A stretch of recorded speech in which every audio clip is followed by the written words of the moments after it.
দেখো তোমরা ত্রৈরাশিক পদ্ধতি যেটাকে রুল অফ 3 বলে সেটাকে তোমরা কোষে দেখে 10.1 এ পড়েছো।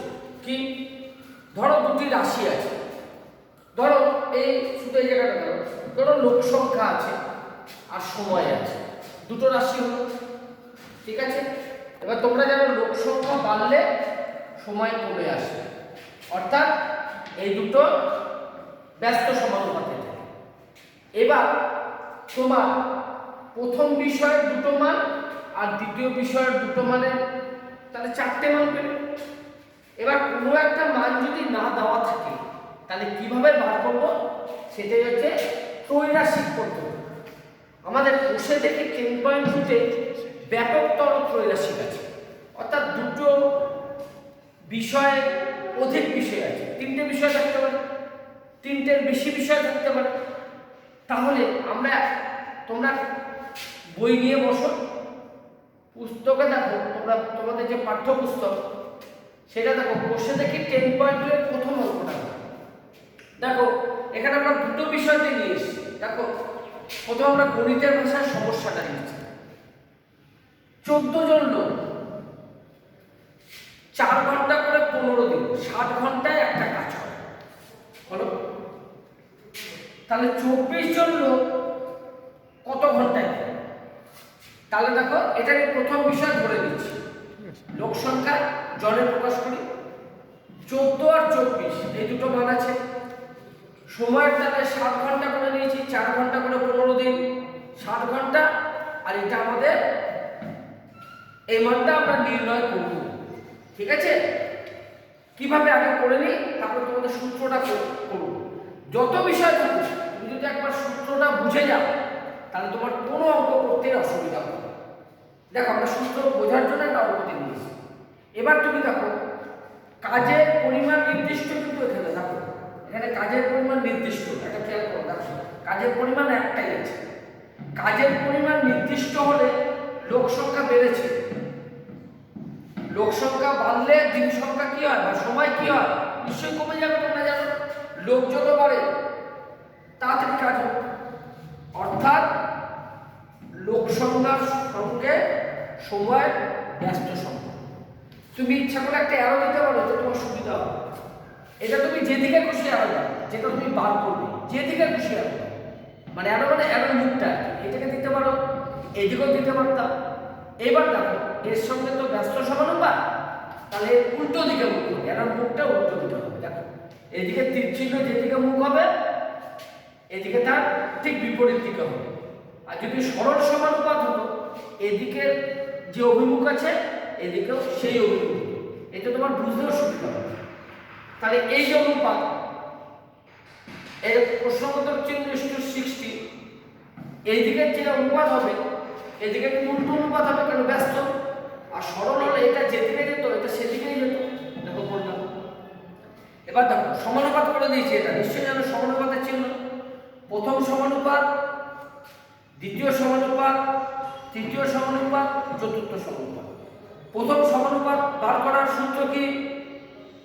কি সূত্র তোমরা যদি ভুলে না যাও, দেখো দ্বিতীয় সমানুপাত ইস্টু তৃতীয় সমানুপাত বাই চতুর্থ সমানুপাত, প্রথম সমানুপাতের সূত্র। দেখো করলাম, করে বার করলাম 35 ঘন্টা। কিন্তু এটা প্রশ্ন নয়, প্রশ্ন হচ্ছে প্রতিদিন 7 ঘন্টা করে কাজ হবে, তোমার তো মোট লাগছে 35 ঘন্টা। তো তোমার যদি 7 ঘন্টা করে কাজ হয় তাহলে 35 ঘন্টা করতে তোমার 35কে 7 দিয়ে ভাগ করে 5 দিন, এটাই তোমাদের উত্তর, 5 দিন। তাহলে এটা হচ্ছে লেখার পদ্ধতি। তাহলে তুমি একটা জিনিস দেখো সূত্রটা কিভাবে পাবো, জ্ঞাতব্য বিষয় কি যেটা নির্ণয় করবো, সময় নির্ণয় মান এটা বার করছে। এখানে দেখো 7, তার মানে জ্ঞাতব্য বিষয়ের জানা মান, জ্ঞাতব্য বিষয়ের জানা মান গুণ 14 আর 24 অপর যে বিষয় আছে তার একটি মান বাই এটা প্রথম বিষয় ধরেছি, এটা দ্বিতীয় বিষয় ধরেছি।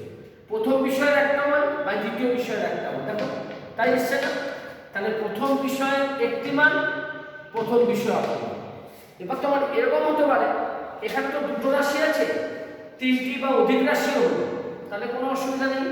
জ্ঞাতব্য বিষয় নির্ণয় মান, প্রথম বিষয়ের একটি মান, প্রথম বিষয়ের অপর মান গুণ দ্বিতীয় বিষয়ের একটি মান, দ্বিতীয় বিষয়ের অপর মান গুণ তৃতীয় বিষয়ের একটি মান, তৃতীয় বিষয়ের অপর মান, এভাবে করে চলতে থাকে। এইবার তোমার এই জায়গাটা তোমার কোনো অসুবিধা হবে না, জ্ঞাতব্য বিষয় জানি না, কিন্তু প্রথম বিষয়ের কোন দুটো মান নেবে এগুলো, এটা তো একটা ভগ্নাংশ, দেখতেই পাচ্ছ একটা অনুপাত করা আছে। এই অনুপাতটা কি করে নির্ণয় করবো, এটাই সবচেয়ে গুরুত্বপূর্ণ। এটা যদি তুমি বুঝে যাও ঠিক করে, তাহলে তোমার কোষে থেকে 10.2 বা বিভিন্ন অন্যান্য অঙ্ক যেগুলো পাঠ্যতে নেই, সেগুলো কোনো অঙ্ক করতে তোমাদের অসুবিধা হবে না। এবারে আমরা দ্বিতীয় অঙ্কে প্রথমে তোমার পাঠ্যপুস্তকে 2 নম্বর অঙ্কটা একটু আমরা গণিতের ভাষার সমস্যা তো কি তো লাগবেই, এই জন্য আমরা গণিতের ভাষাটা লিখে দিলাম। এবার আমরা এই অঙ্কটা করছি, ভালো করে বুঝবো, তাহলে আমাদের আর কোনো অসুবিধা হবে না। কিভাবে 2 নম্বর 105 পৃষ্ঠার বই, ঠিক আছে, 105 পৃষ্ঠার বই, তাহলে পৃষ্ঠা সংখ্যা লাগবে, পৃষ্ঠা সংখ্যা আমরা টি দিয়ে প্রকাশ করি। গড়ে 25টি করে লাইন, ঠিক আছে, তাহলে গড় লাইন সংখ্যা, গড় লাইন সংখ্যা, তাহলে গড় লাইন সংখ্যা এটাও তোমার টি। আর আছে দেখো প্রতি লাইনে গড়ে 8টি করে সংখ্যা, প্রতি লাইনে গড় সংখ্যা, প্রতি লাইনে গড় সংখ্যা, শব্দ সংখ্যা, এটাও টিতে আছে, ঠিক আছে। হলো এটা যে গড় লাইন, এটা কিন্তু প্রতি পৃষ্ঠার গড় লাইন, তাহলে আরো ভালো হবে। পৃষ্ঠা প্রতি গড় লাইন, তাহলে আমার অসুবিধা নেই, পৃষ্ঠা প্রতি, ঠিক আছে। ওটা বুঝিয়ে দেখো বলেছে, দেখো 105 পৃষ্ঠার একটা বই আছে, কোনো অসুবিধা নেই, 105 পৃষ্ঠার বই আছে, প্রতি পৃষ্ঠায় গড়ে 25টি করে লাইন আছে, আর প্রতি লাইনে গড়ে 8টা করে সংখ্যা আছে, ঠিক আছে। এবার প্রতি পৃষ্ঠায় 30টি করে লাইন থাকলে আর প্রতি লাইনে গড়ে 10টা করে শব্দ থাকলে কত পৃষ্ঠার বই? ভালো কথা, প্রথমে সম্পর্ক কিন্তু তোমাকে খুঁজতেই হবে। দেখো যেটা দেওয়া নেই এটা হচ্ছে তোমার জ্ঞাতব্য বিষয়, ঠিক আছে, জ্ঞাতব্য বিষয়। এই জ্ঞাতব্য বিষয় মানে পৃষ্ঠার সংখ্যা, জ্ঞাতব্য বিষয়ের সঙ্গে তোমার এই দুটোর মধ্যে সম্পর্ক, আবার জ্ঞাতব্য বিষয়ের সঙ্গে এটার সম্পর্ক নির্ণয় করতে হবে। অর্থাৎ যেটা পাঠ করবো আমরা তার সঙ্গে বাকি দুটোর সম্পর্ক তোমাকে নির্ণয় করতে হবে। একটা জিনিস তুমি দেখো, ধরো তোমার প্রতি লাইনে গড় শব্দ স্থির, ঠিক আছে, প্রতি লাইনে গড় শব্দ স্থির। এবার তুমি একটা যদি দেরি দাও, তুমি যদি লাইন সংখ্যা কমাও তোমার কিন্তু পৃষ্ঠা বেশি লাগে। দেখো তুমি এই বইটার দিকেই নজর দাও, এই বইটা দেখো, দেখো যতগুলো লাইন আছে এখানে 3, 6 করে ধরো, এখানে যতগুলো লাইন আছে হলো শব্দ ঠিকই থাকে। আমি যদি লাইন কমিয়ে দিই, অর্থাৎ এই 6 অবধি ধরো লিখলাম, তাহলে কি আমার পৃষ্ঠার সংখ্যা বাড়াতে হবে না? কারণ বাকিগুলো তো আরেকটা পৃষ্ঠায় লিখতে হবে। তাহলে লাইন যত কমিয়ে দেবে, এখানে যতগুলো লাইন আছে আমি লিখলাম না, ফাঁকা ফাঁকা করে লিখলাম, তাহলে লাইন তো কমে গেল, তাহলে বাকি লাইনগুলো কোথায় যাবে? পরের পৃষ্ঠায় দিতে হবে। তাহলে লাইন যত কমবে পৃষ্ঠা কিন্তু বাড়বে, অর্থাৎ এই দুটোর মধ্যে ব্যস্ত সম্পর্ক, এটা বুঝে গেলেই হবে। তাহলে আমি বলেছি যে কোনো দিকে আরো দিতে, এদিকে মুখ দিলাম, তাহলে দুটো দিকে মুখ করো, এইটুকু বুঝলাম। একটাকে কিন্তু সর্বদা স্থির রাখতে হবে, এটা মনে রাখতে হবে। এবার লিখবো না প্রতি লাইন, এখানে একটি প্রতি লাইন, ঠিক আছে, গড় শব্দ স্থির থাকবে, ঠিক আছে। এখানে কি লাইন সংখ্যা কি বেড়েছে কিনা? তাহলে পৃষ্ঠা সংখ্যা কমবে, হলো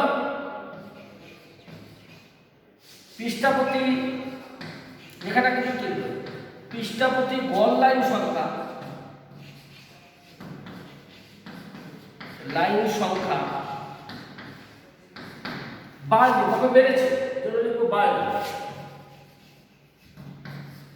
বলো তুমি ধরতে পারছো না, বাড়ছে না কমছে, তাহলে বাড়বে বা কমবে এভাবে লিখে দাও। পৃষ্ঠা সংখ্যা, এ তো ব্যস্ত সম্পর্ক, বাড়লে কমবে কমলে বাড়বে, তাহলে কমবে এভাবে লিখতে পারো। তাহলে তোমার কোনো চিন্তাই নেই, তোমার দিকে দেখতেই হবে না বাড়ছে না কমছে। তাহলে সম্পর্ক কি? উল্টো সম্পর্ক, ব্যস্ত সম্পর্ক। তাহলে লিখবো সুতরাং পৃষ্ঠা সংখ্যার সঙ্গে পৃষ্ঠা সংখ্যার সঙ্গে পৃষ্ঠা প্রতি গড় লাইন সংখ্যা,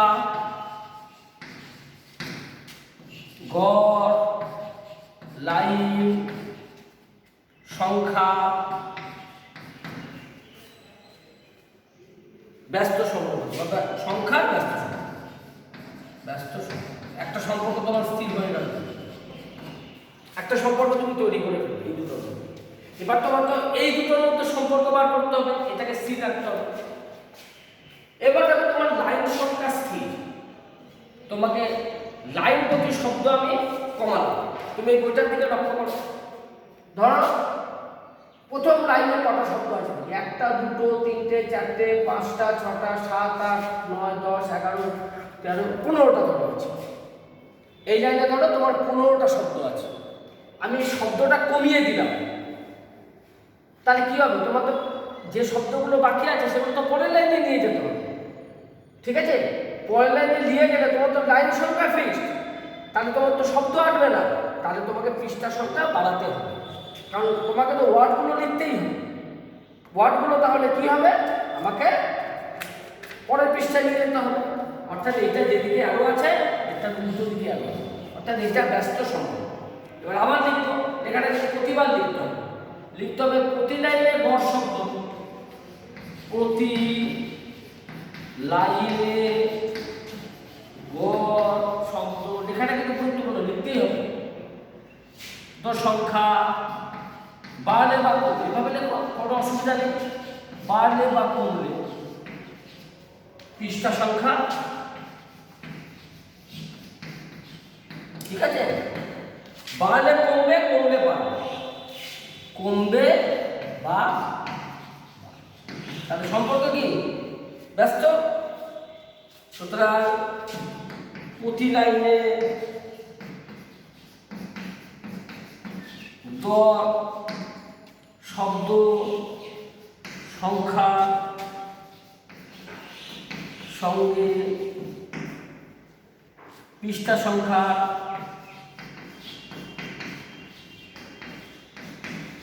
ব্যস্ত সংখ্যা। সম্পর্ক তুমি যদি তৈরি করতে পারো তাহলে তোমার অঙ্কটা প্রায় বোঝা হয়ে গেল, এবং শেষের দিকে এবার চলে আসতে কোনো অসুবিধা হবে না। ঠিক আছে, বুঝে গেছে আপনারা? এবার তুলে দেবো, হয়ে গেল। এবার তোমাকে কি বার করতে হবে? এইটা হলো। তাহলে তুমি মনে রেখো, দেখো এইটা হলো 105, জ্ঞাতব্য বিষয়ের জানামান 105 হলো। এইবার তোমার ভগ্নাংশটা কি হবে? এখানে ভগ্নাংশটা ভালো করে বুঝো, এখানে ভগ্নাংশটা কি বাড়ছে কিনা দেখো, লাইন সংখ্যা বাড়ছে, তাহলে এদিকে কিন্তু কমবে, এটা কিন্তু কমবে, 105 হবে না, 105-এর থেকে কমে যাবে। এখানে লাইন সংখ্যা বাড়ছে, তাহলে পৃষ্ঠার সংখ্যা কি হবে? কমবে। কমলে এই যে তুমি দুটো দিয়ে অনুপাত প্রকাশ করবে না, কমলে কি হবে বলো তো? তুমি তো অনুপাত, এখান থেকে তোমার দুটো অনুপাত হবে, একটা 25/30, একটা 30/25। দেখো এটা দিয়ে গুণ করতে হবে, 25/30 দিয়ে গুণ করলে কমে যায়, 30/25 দিয়ে গুণ করলে বেড়ে যায়। নিশ্চয়ই জানো 25/30 প্রকৃত ভগ্নাংশ, আর 30/25 অপ্রকৃত ভগ্নাংশ, যেটা 1-এর থেকে বড়। তাহলে 25/30 করতে হবে, কমবে তো, তোমার লাইন বেড়েছে, পৃষ্ঠা কমে যাবে, তাহলে 25-এর 30 দিয়ে গুণ দেখি, 25-এর 30। এবার এটাও দেখি,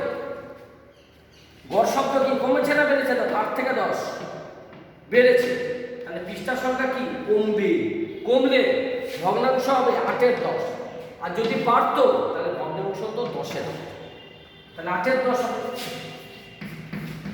ঠিক আছে, এটার মান লিখলাম আমরা, হলো। এটা তো টি হবে, তুমি নিশ্চয়ই দেখো এটা টি আছে, তা কাটাকাটি করতে হবে তোমার 5 দিয়ে কাটো, 5 5 25, 5 6 30।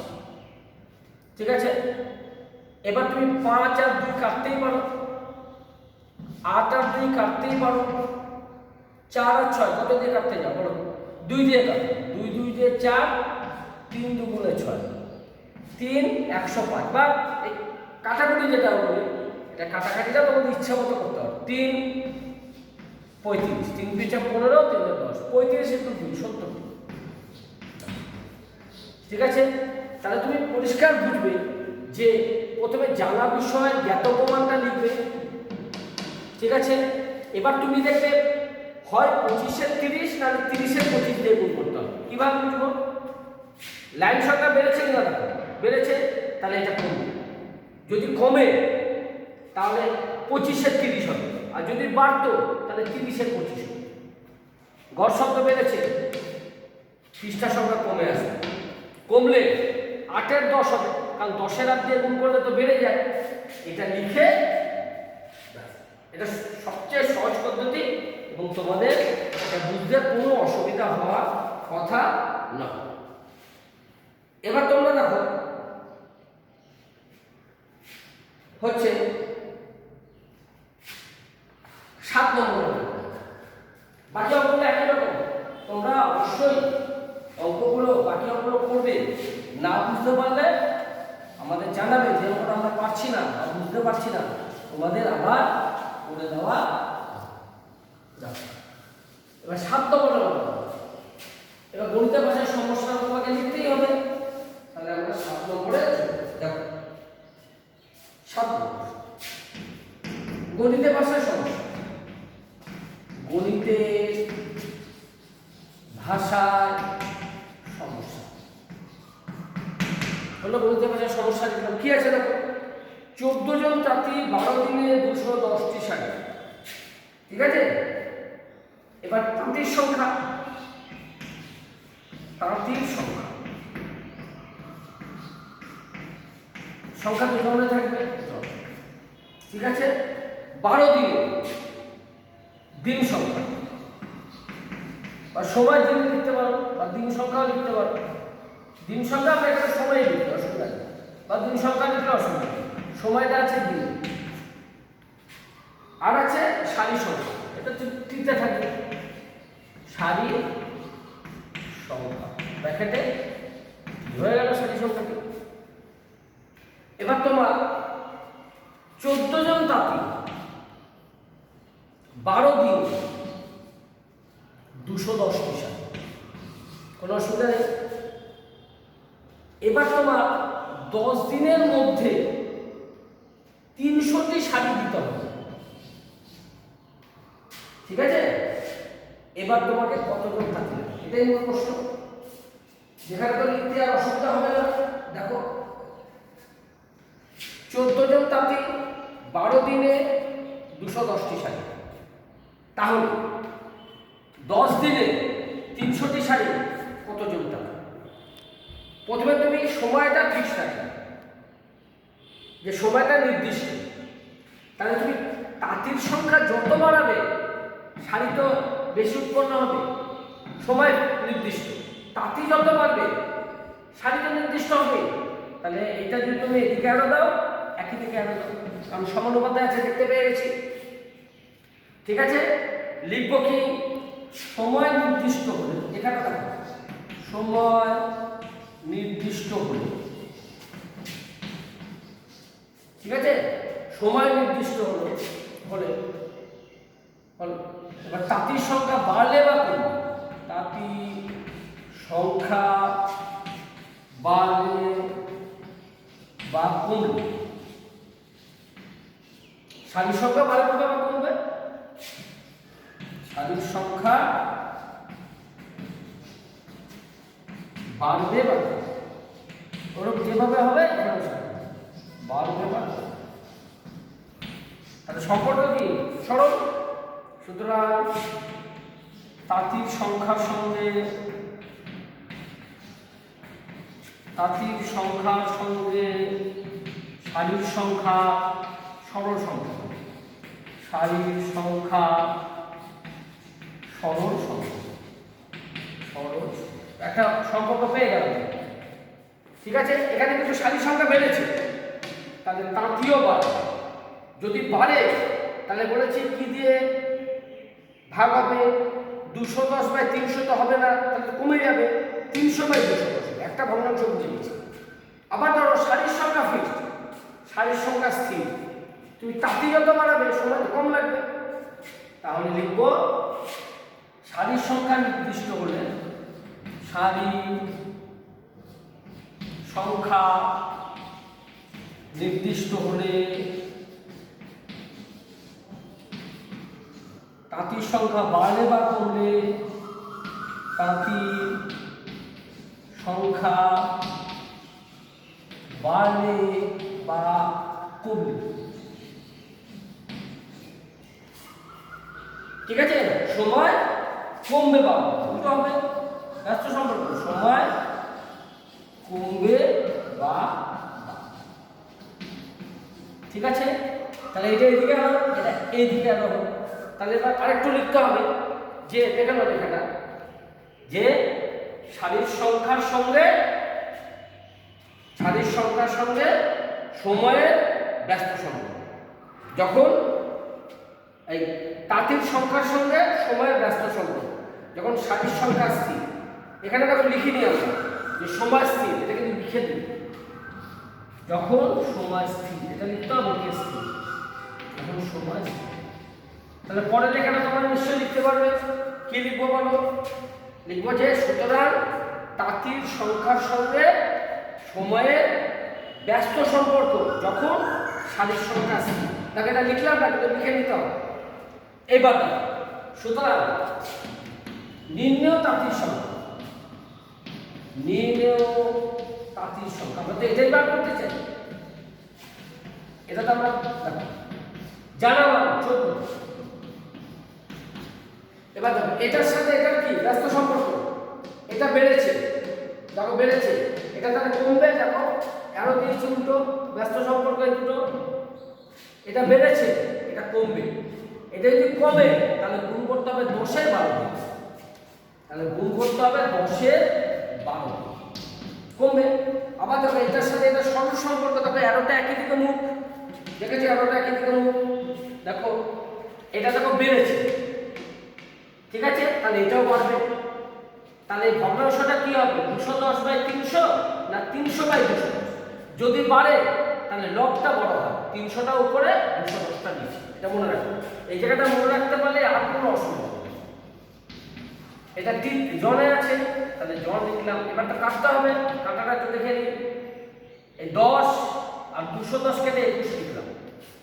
ঠিক আছে, 7 দিয়ে কাটতে পারি, 7 × 2 = 14, 3 × 7 = 21 হলো।